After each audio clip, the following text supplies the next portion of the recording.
श्री ध्रुव जी महाराज ने बड़े भाव से यमुना महारानी को प्रणाम किया, जय जयकार की। और यमुना जी में दर्शन के पश्चात ध्रुव जी वृक्ष के नीचे बैठे हैं और महामंत्र का जाप करना प्रारंभ कर दिया और तपस्या में लीन हुए।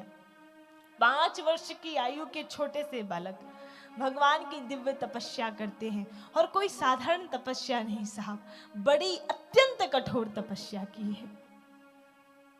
पहले माह में श्री ध्रुव जी महाराज ने 3-3 दिन के अंतर से पहला माह निकल गया। इस तरीके से देखो, 5 वर्ष के छोटे से बालक है, आप कल्पना करिए 3 दिन में केवल एक बार जो भी फल मिलता 2 में से कोई एक खा लेते और तपस्या करने लगते। इस प्रकार से पहला माह निकल गया, भगवान ने दर्शन नहीं दिए। अब जब पहला माह निकलने पे भगवान ने दर्शन नहीं दिए, तो दूसरे माह में प्रभु की तपस्या को और बढ़ाया। दूसरे माह लगने पर बालक ध्रुव ने 6-6 दिन के अंतर से फल का त्याग करके, वृक्ष के जो पत्ते सूख करके पृथ्वी पे गिर जाते हैं ना, वो पत्ते खाए, सूखे पत्ते, वो 6 दिन में केवल एक बार। इस प्रकार से दूसरा माह भी निकल गया, भगवान ने दर्शन नहीं दिए। जब दूसरे माह पे भी नहीं दिए, तो तीसरा माह लगने पर अपनी तपस्या को और बढ़ाया। अब 9 दिन के अंतर से फल का, पत्तों का, दोनों का त्याग करके जल का आहार किया है। 9 दिन में केवल एक बार जल नहीं दिए। 14 माह लगने पर 12-12 दिन के अंतर से ध्रुव ने जल का भी त्याग किया, केवल वायु का आहार किया, मतलब सांस लिए 12 दिन में केवल एक बार। इस प्रकार से ये माह भी निकल गया, भगवान ने दर्शन नहीं दिए। 5वें माह लगने पर बालक ध्रुव ने श्वास को भी जीत लिया। एक पैर से निश्चल खंबे के समान खड़े होकर के भगवान की आराधना करने लगे। और जब ऐसी दिव्य तपस्या बालक ध्रुव ने की, भजन से पृथ्वी झुकी ना, ये तपस्या का प्रभाव था, तपस्या का तेज था कि पृथ्वी को भी झुकना पड़ा, पृथ्वी भी झुक गई। देवताओं ने जब आकाश मंडल से ये दृश्य देखा, देवताओं ने सोचा इतना सा बालक, इतनी कठोर तपस्या, ऐसा कैसे हो सकता है। देवताओं ने सोचा अभी तक भगवान आए क्यों नहीं। देवता दौड़े भागे श्री हरि नारायण के पास गए और नारायण के पास हाथ जोड़ करके कहने लगे, प्रभु आप तो बहुत दयालु हैं, आप तो इतने दयावान हैं, और जब आप इतने दयावान हैं तो आज आपकी दया कहाँ गई। देवताओं से प्रभु ने पूछा क्या बात है।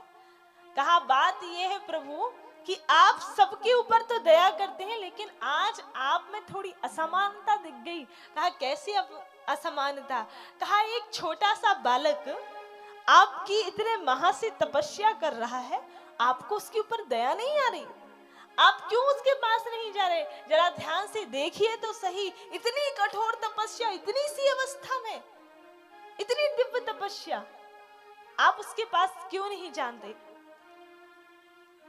भगवान ने कहा देखो देवताओं, मैं उसके पास नहीं जा रहा हूं, ये मेरी गलती नहीं है। तो कहा किसकी गलती है।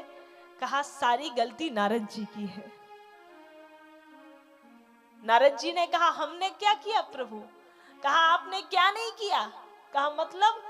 कहा रे मतलब ये कि जब नारद जी बालक ध्रुव से मिले थे, तब बालक ध्रुव से नारद जी ने कह दिया था कि बेटे तुम चिंता मत करना, तुम्हें 6 माह में भगवान मिल जाएंगे। अब इन्होंने एक समय सीमा बना दी कि 6 माह में तुम्हें भगवान मिलेंगे। और जब अब क्योंकि एक संत की वाणी है ना, तो संत की वाणी है, उसे पूरा तो करना पड़ेगा। यदि मैं 6 माह के पहले चला गया तो संत की वाणी असत्य हो जाएगी, इसलिए मैं प्रतीक्षा कर रहा हूं। आज भगवान बालक ध्रुव को दर्शन देने के लिए जा रहे हैं। ध्रुव जी को दर्शन दे करके भगवान आएंगे। भगवान ने कहा सुनो, एक बात ध्यान से सुनो। कहा क्या प्रभु। कहा ये मत सोचो कि मैं उस बालक को दर्शन देने के लिए जा रहा हूं। देवताओं ने कहा प्रभु अभी भी कोई कमी रहेगी, 6 माह भी हो गए, अब तो जाइए। कहा ध्यान से सुनो, मैं ये कह रहा हूं कि मैं उस बालक को दर्शन देने के लिए नहीं जा रहा हूं, अपितु उस बालक के स्वयं दर्शन करने के लिए जा रहा हूं, जिसने इतनी छोटी अवस्था में मेरी इतनी कठोर तपस्या की। मैं तो स्वयं उसके दर्शन करने। प्रभु ध्रुव जी के सामने जाके खड़े हुए तो देखिए स्थिति क्या होती है। होते हैं कि नहीं, जब आप मन लगे, पॉइंट ये है कि मन लगे, जब आपका मन लगे, आप आंख बंद करो, भगवान की पूजन में बैठो या प्रभु के सामने बैठो, ध्यान में बैठो, तो नेत्र बंद करो तो प्रभु की यदि ध्यान करो तो उनकी छवि दिखती है ना। कन्हैया जी का ध्यान करो तो मोर मुकुट दिखता है, हाँ, काजल दिखता है, पीला पीतांबर वस्त्र दिखता है। भोलेनाथ का ध्यान करो तो त्रिशूलधारी बाबा दिखते हैं।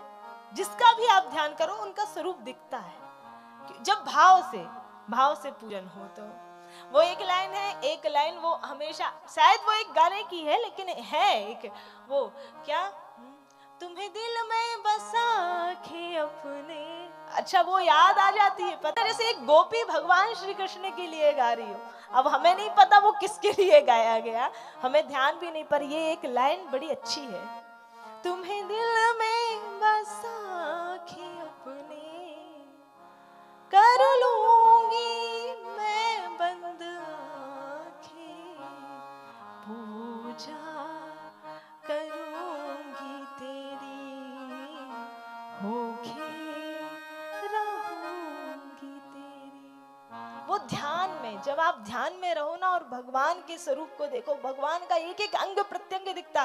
ध्रुव जी महाराज ध्यान में है तो ध्रुव जी नेत्र बंद किए और ध्रुव जी के हृदय में भगवान का स्वरूप दिख रहा है, चतुर्भुज धूपधारी नारायण दिख रहे हैं। उनको देख के ओम नमो भगवते वासुदेवाय का जाप कर रहे हैं, लेकिन ये नहीं जानते साहब कि जिन प्रभु को मैं हृदय नेत्र से देख रहा वो मेरे सामने साक्षात खड़े हुए हैं।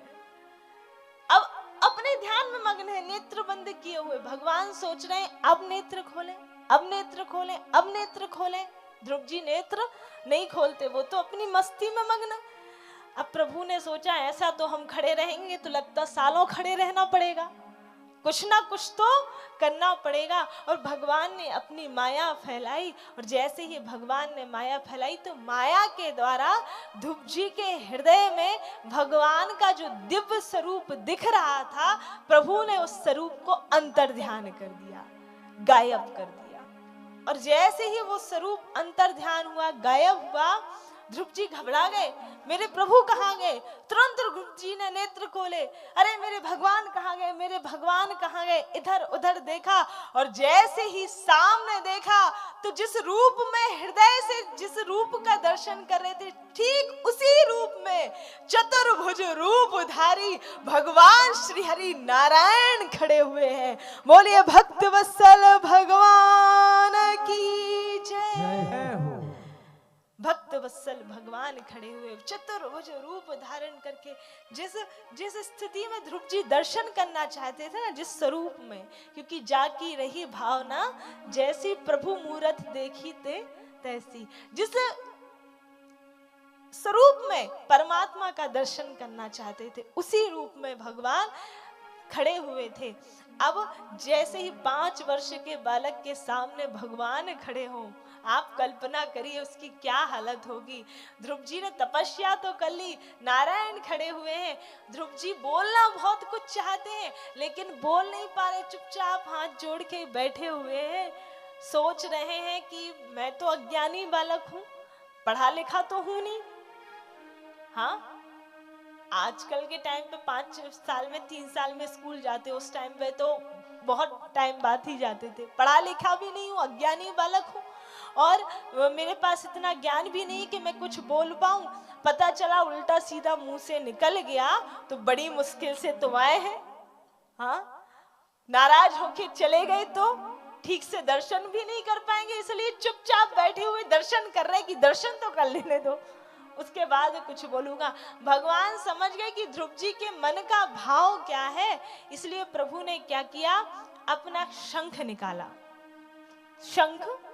शंख निकाल के भगवान ने ध्रुव जी के कपोल, मतलब ध्रुव जी के गाल में स्पर्श कराया। और जैसे ही नारायण ने अपना शंख ध्रुव जी के गाल में यहाँ स्पर्श कराया, तो ध्रुव जी के हृदय में मैया सरस्वती जी जागृत हुई और ध्रुव जी के कंठ में सरस्वती जी जाकर के विराजमान हुई। तब जाकर के कहीं ध्रुव जी महाराज ने भगवान की स्तुति की और बड़ी प्यारी स्तुति की है। ध्रुव जी ने हाथ जोड़ के भाव रखा भगवान के सामने, और एक भजन के माध्यम से मैं ये भाव कहती थी, उसकी एक लाइन आप सुनिए, बड़ा सुंदर भाव। ध्रुव जी कहते हैं, नन्हा सा फूल हूँ मैं, चरणों की धूल हूँ मैं, आया हूँ मैं तो तेरे द्वार, प्रभु जी मेरी पूजा करो स्वीकार, मेरे बांके बिहारी पूजा करो स्वीकार। और चाहिए क्या है? बस इतनी सी चीज चाहिए, क्या? मैं तो निर्गुणिया हूँ, बस इतनी बात है, मेरे जीवन की डोरी अब तेरे हाथ है। बस इतना ही देना भगवान, क्या? सूरज सी शान पाऊं, चंदा सा मान पाऊं, सूरज सी शान पाऊं, चंदा सा मान पाऊं, मानो तुम्हारा उपकार, प्रभु जी मेरी पूजा करो स्वीकार, मेरे रमण बिहारी पूजा करो स्वीकार। बहुत सुंदर रूप से ध्रुव जी ने अपनी स्तुति को रखा, और जब इतनी प्यारी स्तुति ध्रुव जी महाराज ने गाई, भगवान ने सुनी, गदगद हो उठे मेरे प्रभु, बड़े खुश हो गए। और ध्रुव जी महाराज को प्रभु ने अपनी गोद में बिठाला। इच्छा थी ना गोद में बैठने की, मेरे नारायण ने अपनी गोद में बिठाया और ध्रुव जी को बहुत सुंदर पद मेरे प्रभु ने दिया, एक अमर पद दिया है। अमर पद कौन सा पद दिया? आप सभी जानते हैं, ध्रुव तारा का पद। और इस पद की विशेषता ये है, इस तारे की विशेषता ये है कि तीनों लोग भी नाश हो जाएंगे तो भी इसका नाश होने वाला नहीं है। ये अमर है, ये इसी प्रकार से चमकता रहेगा। सब कुछ नष्ट हो जाएगा, सब संहार हो जाएगा, लेकिन इसका संहार और नष्ट होने वाला नहीं है। इतना अमर पद दिया और भगवान ने बहुत बहुत आशीर्वाद दिया। ध्रुव जी महाराज के साथ कुछ देर तक प्रभु अपनी गोद में बिठा ले हैं और कुछ देर बाद समय अनुसार भगवान ध्रुव जी को आशीर्वाद दे करके, पद दे करके प्रस्थान किए। यहाँ ध्रुव जी की जो इच्छा पूर्ण हुई और ध्रुव जी अपने घर वापस आते हैं, क्योंकि वचन पूरा हो गया है।